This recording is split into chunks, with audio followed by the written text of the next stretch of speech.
영의 민수기서 22장 말씀입니다.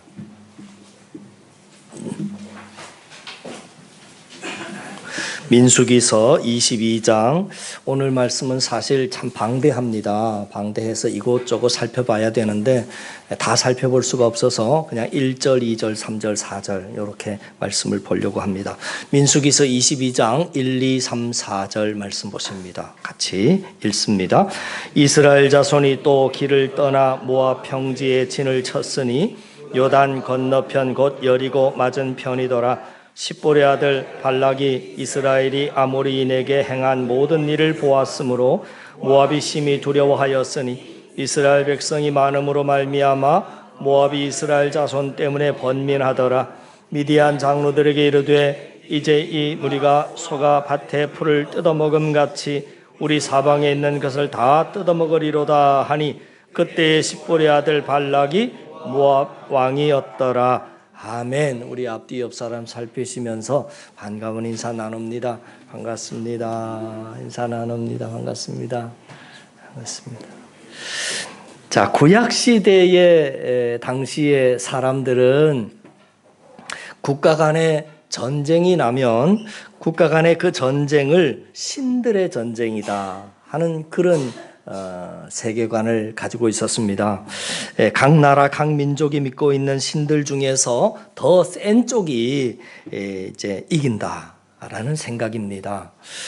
오늘 말씀이 민수기서 22장인데 하나 앞인 21장의 끝 부분을 보면 이스라엘 백성들과 아모리 족속과의 전쟁의 내용이 나옵니다. 자, 그런데 이 전쟁에서 이스라엘이 승리를 거둡니다.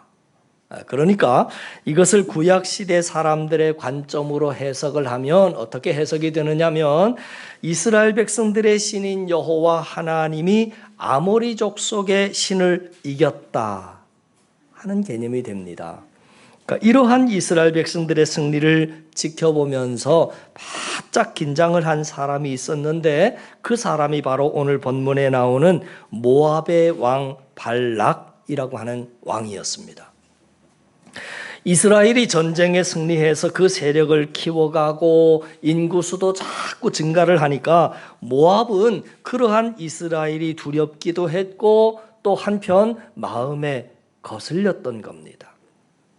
그래서 모압의 왕 발락이 어떻게 하면 이스라엘을 망하게 할 수 있을까? 이걸 연구를 하다가 이스라엘의 신인 여호와의 이름으로 이스라엘을 저주하면 그 이스라엘이 망하고 우리가 이길 수 있다 하는 참 기가 막힌 생각을 한 것입니다. 그래서 당대 유명한 점쟁이였던 주술사였던 발람이라고 하는 사람에게 이스라엘을 저주해 줄 것을 부탁을 해서 그래서 사신을 보냅니다. 사신을 보내는데 여러분이 이 두 사람의 이름을 헷갈리시면 안 됩니다. 이름이 참 비슷하죠. 미음, 리을 이게 좀 다른데 모압 왕의 이름은 발락 기역이고요. 그리고 점쟁이 이름은 발람 미음입니다.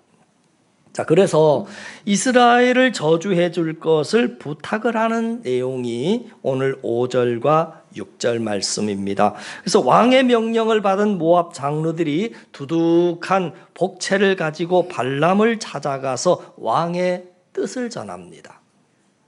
이스라엘을 저주해 달라고 하는 왕의 뜻을 전하니까 이 자초지종을 들은 발람이 하나님의 응답을 얻기 위해서 하루의 시간을 요청을 합니다. 내가 그것을 놓고 하나님께 한번 물어볼 테니까 하루라고 하는 시간을 좀 주십시오. 그 내용이 이제 7절, 8절입니다. 자, 드디어 하룻밤을 묵으면서 발람은 하나님께 기도했습니다.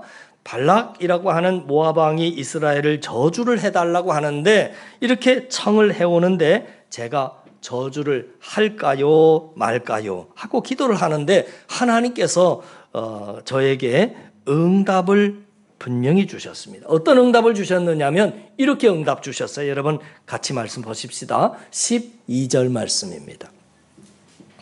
12절 하나님이 시작 하나님이 발람에게 이르시되 너는 그들과 함께 가지도 말고 그 백성을 저주하지도 말라. 그들은 복을 받은 자들이니라. 아멘. 자, 발람에게 주신 하나님의 응답이 뭐였느냐면 모압 왕이 보낸 사신들을 절대 따라가지 말아라.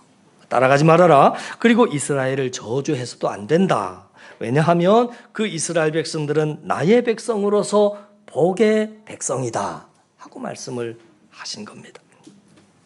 그래서 발람은 사신들에게 이런 하나님의 뜻을 이야기를 해주면서 죄송하지만 저는 따라가지 않겠습니다. 그냥 돌아가세요 하고 모압에서 온 이 사신들을 돌려보냅니다.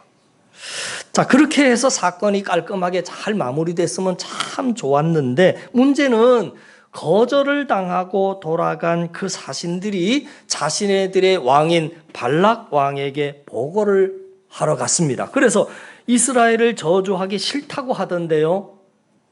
그게 하나님의 뜻이라고 하던데요. 그렇게 왕에게 보고를 하니까 왕이 거기서 물러나지 않고 더 강수를 둡니다. 그게 뭐냐면 더 높은 장로들을 보내서 더 높은 지위와 물질을 약속을 한 겁니다. 그러니까 이전에는 차관급을 보냈다면 이번에는 장관급을 대거 보내고, 그리고 이전에는 두둑한 복채, 그러니까 소위 말해서 오늘날로 말하자면 뭐 몇 억을 가지고 갔었다면 두 번째 갈 때는 그냥 막 백지수표를 가지고 간 겁니다. 네가 원하는 대로 다 들어주겠다. 그러니까 이스라엘을 저주만 해달라 하는 내용이 15절과 17절 말씀입니다. 그러니까 지금 발락 왕은 생각하기를 이게 좀 보상이 좀 약했나 보다. 그래서 백지수표를 제시하면 내 요구를 들어주겠지 하고 보낸 겁니다. 그런데 아니나 다를까 발람이 이 백지수표를 보고 마음이 흔들렸습니다. 그래서 발람이 뭐라고 대답을 하느냐면 이런 대답을 합니다. 19절 말씀인데 한번 보시죠. 19절 그런즉 이렇게 나옵니다. 시작. 그런즉 이제 너희도 이 밤에 여기서 유숙하라. 여호와께서 내게 무슨 말씀을 더하실는지 알아보리라. 그러니까 하나님의 뜻을 이미 알았잖아요. 이미 한 차례 들었잖아요. 들었는데 가차없이 오자마자 돌려보내야 맞는 건데 지금 뭐라고 그러냐면 또 혹시 하나님의 뜻이 밤새 하루 만에 바뀌었는지 모르니까 하루만 더 대기해 보십시오. 이렇게 대답을 한 겁니다. 그러니까 여러분 이 모습 자체가 벌써 이미 발람이 마음속에 욕심이 들어간 겁니다. 마음이 흔들렸다고 말이지요. 그 흔들리는 발람의 모습이 우리들에게 주는 첫 번째 교훈이 뭐냐면 여러분 하나님의 뜻은 즉각적으로 순종해야 하는 겁니다. 내가 하나님의 뜻을 알았음에도 불구하고 이게 하나님의 뜻이구나 라고 하는 것을 알았음에도 불구하고 내 욕심 때문에 하나님의 뜻을 바로바로 내가 순종하지 않고 자꾸 시간을 끌고 좀 더 상황을 지켜보자 하면 그렇게 시간을 끄는 만큼 우리는 유혹에 빠지기가 쉽습니다. 여러분 하나님의 뜻이 확실할 때에는 그리고 하나님의 분명한 감동이다 싶을 때에는 내 욕심이 틈탈 시간을 주지 않고 즉각적으로 순종할 수 있어야 된다라고 하는 겁니다. 여러분 우리가 신앙생활을 하다 보면 예를 들어서 이럴 때 있지요. 막 기도하다가 은혜가 됐어요. 막 은혜가 돼가지고 그때 생각이 났는데 누구하고 다퉜는데 내가 가서 사과해야 되겠다. 화해해야 되겠다. 아니면 내가 하나님께 뭘 좀 갖다 바쳐야 되겠다. 내가 이렇게 헌신을 하고 봉사해야 되겠다라고 하는 그런 감동이 왔을 때 우리는 즉시 해야지 하루 이틀 자꾸 시간을 끌고 그러면 그 감동은 어느 순간 싸늘하게 식어버린다는 겁니다. 여러분 오늘 이 예배를 통해서도 마찬가지입니다. 하나님이 오늘 이 예배를 통해서도 뭔가 내 죄를 깨닫게 해주시고 내가 끊어야 될 잘못된 습관들을 깨닫게 해주시고 그리고 뭔가 나에게 말씀을 하시고 감동을 줄 때 그때 순종하실 수 있기를 바랍니다. 하나님이 오늘 나에게 뭘 말씀하시는지 그 말씀대로 내 삶을 조금이라도 뜯어고치고 변화시키기 위해서 나오셔야지 눈도장 찍기 위해서 나오지 마세요. 자, 발람이 하나님의 뜻을 알았는데도 불구하고 자기 욕심 때문에 또 하나님께 물어보겠다라고 하는 시간을 끄니까 하나님께서 발람에게 이렇게 말씀을 하셨습니다. 오늘 본문의 20절 쭉 내려가서 20절 말씀 한번 보시지요. 이렇게 나왔습니다. 밤에, 시작. 밤에 하나님이 발람에게 임하여 이르시되 그 사람들이 너를 부르러 왔거든 일어나 함께 가라. 그러나 내가 내게 이르는 말만 준행할지니라. 이렇게 나옵니다. 그러니까 아까 첫 번째 사신들이 왔을 때는 하나님이 절대로 따라가지 말라고 그러셨습니다. 그런데 지금 두 번째로 발람이 이미 마음속에 욕심이 들어가서 하나님께 다시 물어보겠다. 그렇게 하니까 자꾸 시간을 끄니까 하나님이 그러면 따라가라 하고 말씀을 하셨습니다. 그러면 여러분 하나님의 뜻이 바뀐 거지요? 네. 자, 그런데 여러분 한 가지 우리가 알아야 될 것은 뭐냐면 하나님의 말씀은 문자 그대로만 해석을 하면 안 된다 하는 겁니다. 그 말은 무슨 말이냐면 그러니까 문자적으로만 하면 아하, 하나님이 가라 그러셨구나. 가도 되는 거구나. 그렇게 해석을 하면 안 되고 하나님의 뜻이 바뀐 것이 아니라 하나님의 마음을 읽어야 합니다. 하나님의 본심을 읽어야 한다 그 말이지요. 그러니까 하나님의 본심은 사실은 뭐냐면 따라가면 안 된다. 미리 말씀하셨잖아요. 하나님의 본심이 왜 따라가는 것이 아니었는가라고 하는 것을 어떻게 알 수 있느냐면 그 다음 절에 보면 나와요. 21절, 22절이지요. 21절 시작. 발람이 아침에 일찍이 일어나서, 자 보세요. 아침에 일찍 일어났다는 게 왜 그랬을까요? 자기는 신난 거예요. 자기 욕심에 딱 맞는 말씀을 하셨기 따라가라 그러니까 막 신이 났어요. 이제 일찍 일어났습니다. 그래서 그 다음 시작. 자기 나귀의 시작. 자기 나귀의 안장을 지우고 모압의 고관들과 함께 가니 그가 감으로 말미암아 하나님이 진노하심으로 여호와의 사자가 그를 막으려고 길에 서니라. 그러니까 앞서서 가라고 허락했던 것이 하나님의 본심이 아니었다 하는 걸 알 수 있습니다.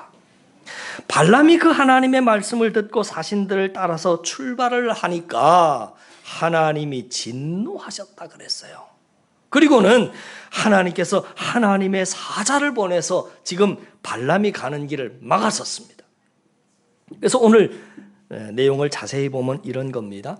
하나님이 우리들에게 뭔가를 허락하실 때에는 하나님께서 마음속으로는 정말 싫은데 우리가 너무 그걸 앞에 요청을 하고 하나님 앞에 떼를 쓰고 졸라대면 하나님 마지못해서 허락해 주시는 경우들이 있습니다.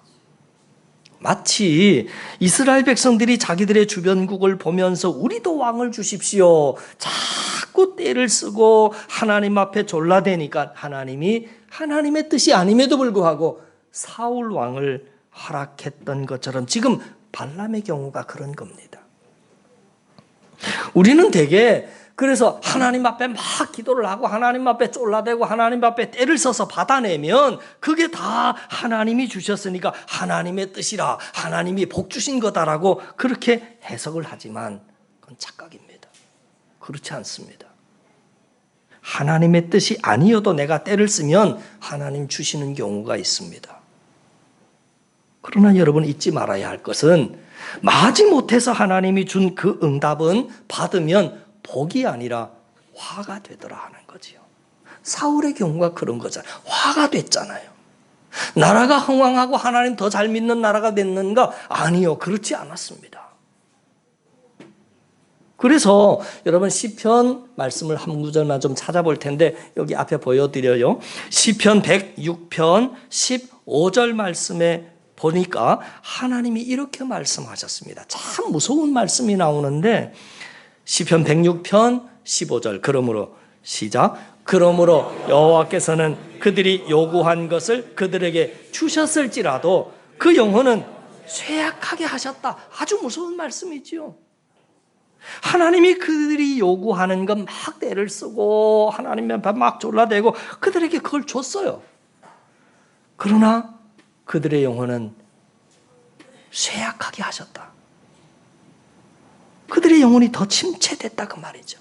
그래서 우리의 기도는 무작정 내가 원하는 것 끝까지 달라고 막 때를 써가 타내는 것이 복이 아닙니다.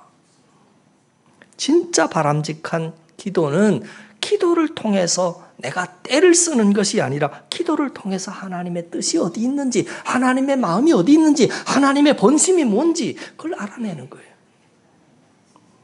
그리고 그 하나님의 뜻을 깨달았으면 그 뜻에 순종하는 것, 그것이 바로 바른 기도자의 자세다라고 하는 것입니다. 자, 다시 본문으로 돌아와서 발람이 하나님의 뜻을 알았는데 하나님의 뜻을 돌이키기 위해서 자꾸 발람이 시간을 끄니까 하나님께서 마지못해서 허락을 해주셨습니다.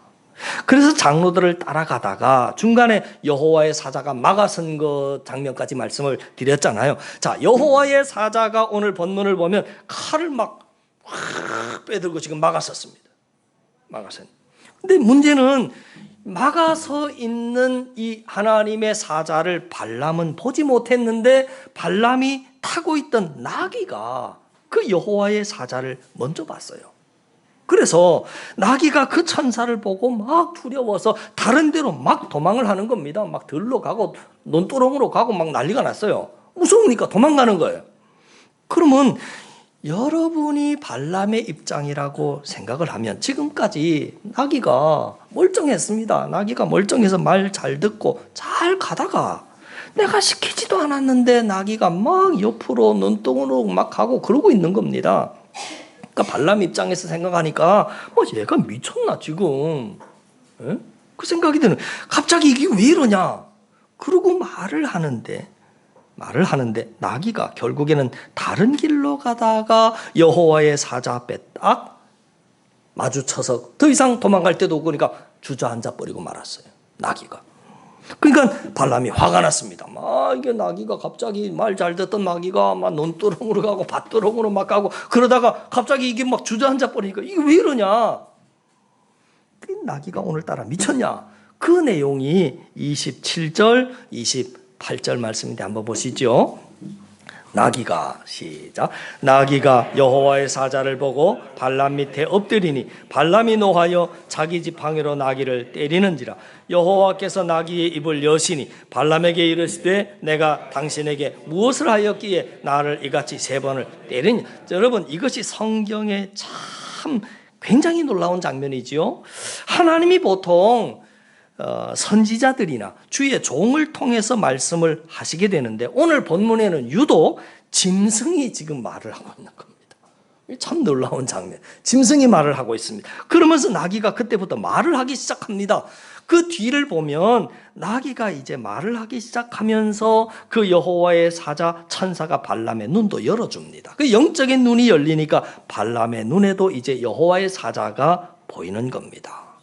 그리고 그 사자 앞에서 드디어 발람이 34절에 보니까 회개를 하기 시작합니다. 하나님께서 이 발람을 회개시키기 위해서 나귀의 입을 사용하셨던 거지요. 여러분, 이 말은 하나님께서 발람이 말로 해서 안 들으니까 하나님께서는 수치를 통해서 발람을 회개케 하셨다는 겁니다. 여러분 생각해 보세요. 동물이 나를 가르치는 상황입니다. 왜? 그래서 회개했다면 굉장히 수치스러운 일이지요. 동물의 가르침을 받아서 내가 회개했어요.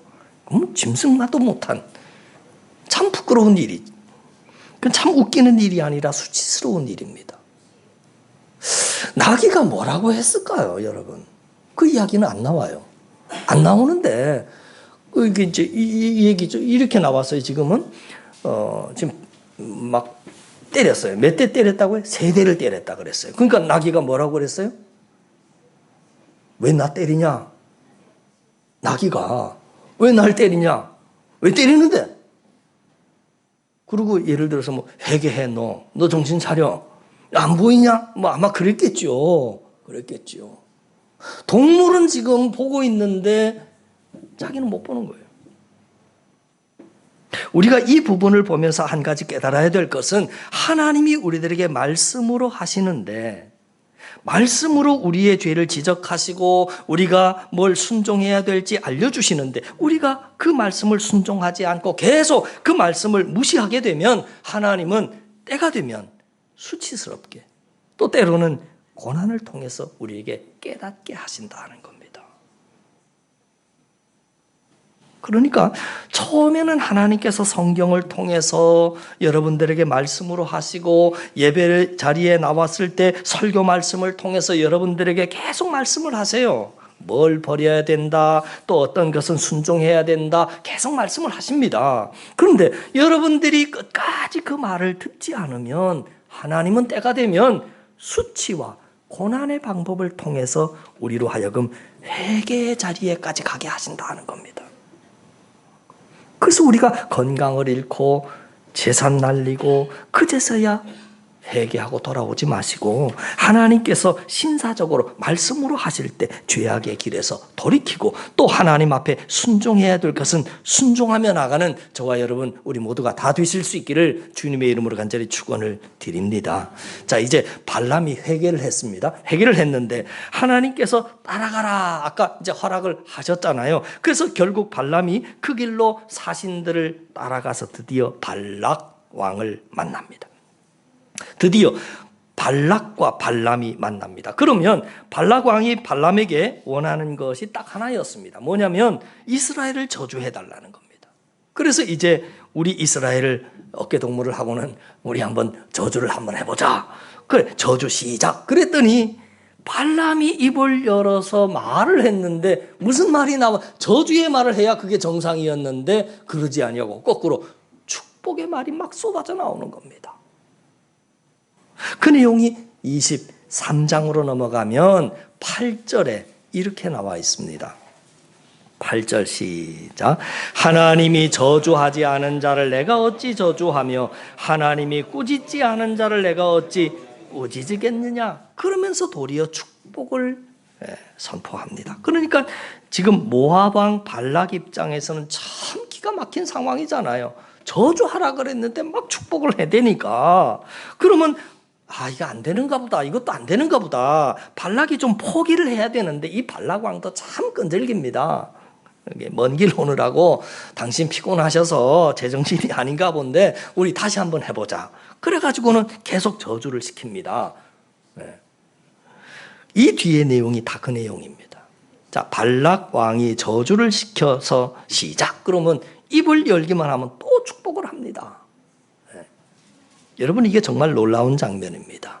이게 오늘 우리들에게 주는 마지막 메시지입니다. 뭐냐면 여러분 지금까지 설교 말씀 들으신 거 다 잊어버려도 좋은데 지금부터 드리는 말씀은 집중해서 좀 들으세요.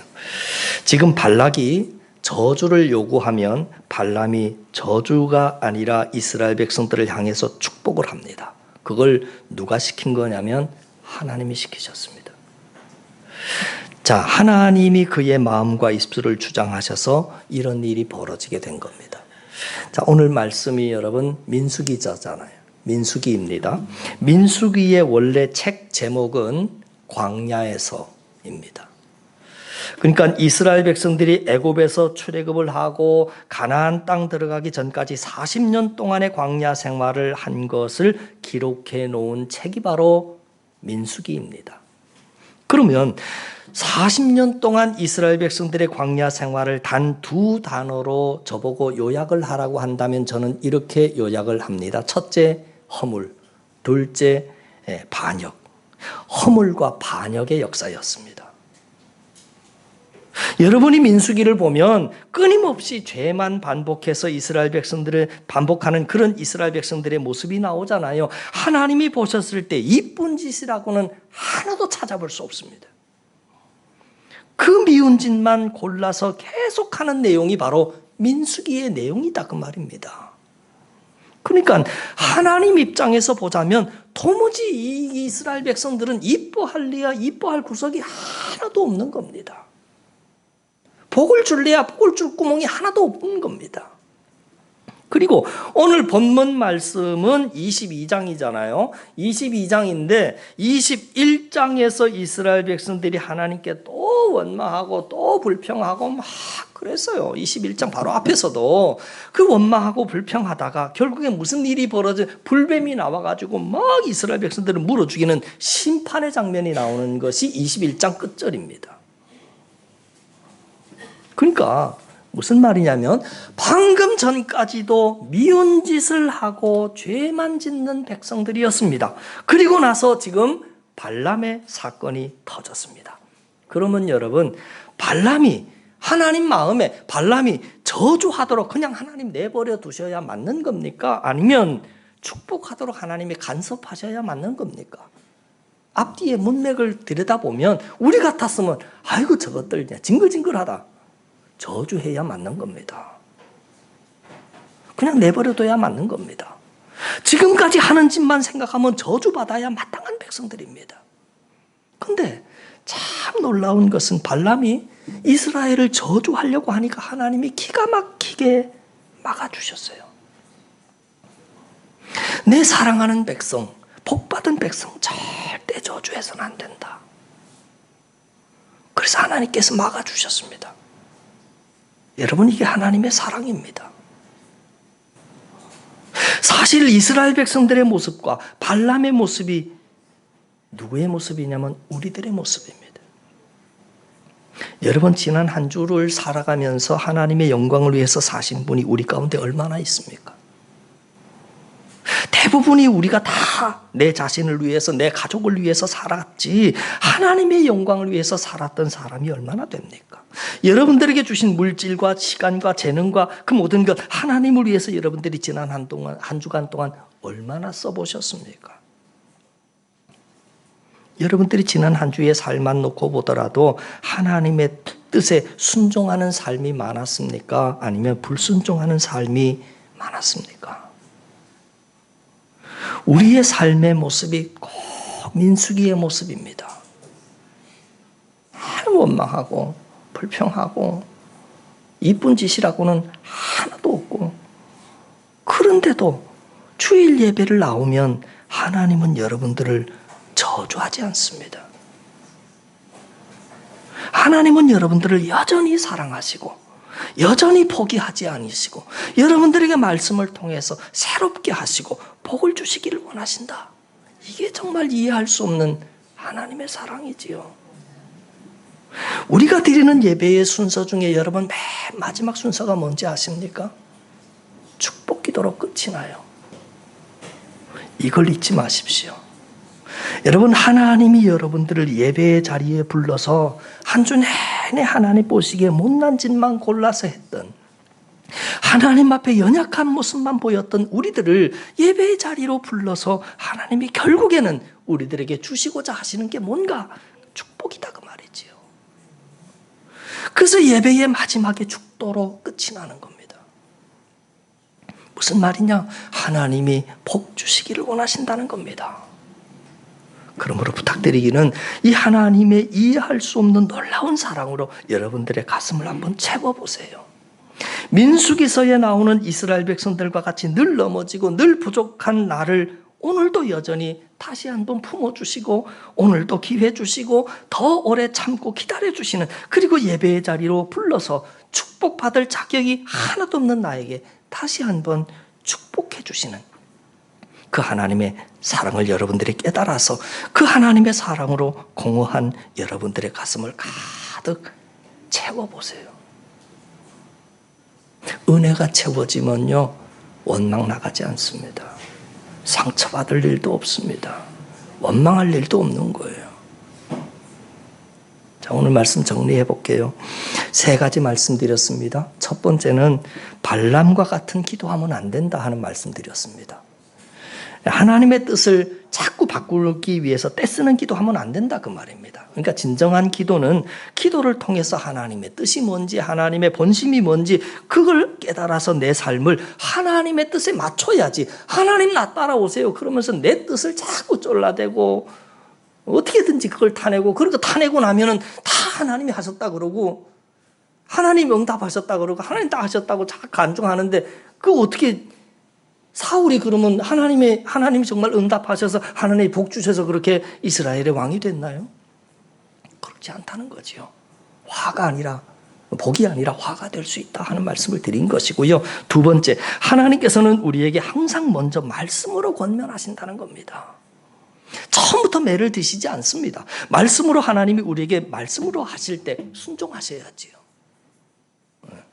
끝까지 뜻을 알고도 자꾸 버티고 그러면 하나님 나중에는 무슨 방법을 쓰신다고요? 수치스럽게 또는 고난을 통해서 깨닫게 하신다는 겁니다. 그 자리까지 내려가면 안 되잖아요. 자, 마지막으로 내가 끊임없이 넘어지고 실수함에도 불구하고 나를 저주로부터 보호해 주시고 오늘도 복 주시기를 원하시는 하나님의 그 놀라운 은혜와 사랑을 우리가 깨달아서 그 하나님, 그 사랑으로 여러분들의 공허한 가슴들이 가득 채워지고 그로 말미암아 기뻐하고 감사하는 이 한 주가 되시기를 바라고 또 다다음 주 여러분 지난 2019년 한 해 절반을 우리가 살았어요. 벌써 6개월이 다 지났어요. 엊그저께 시작했는데 벌써 1년이 지났어요.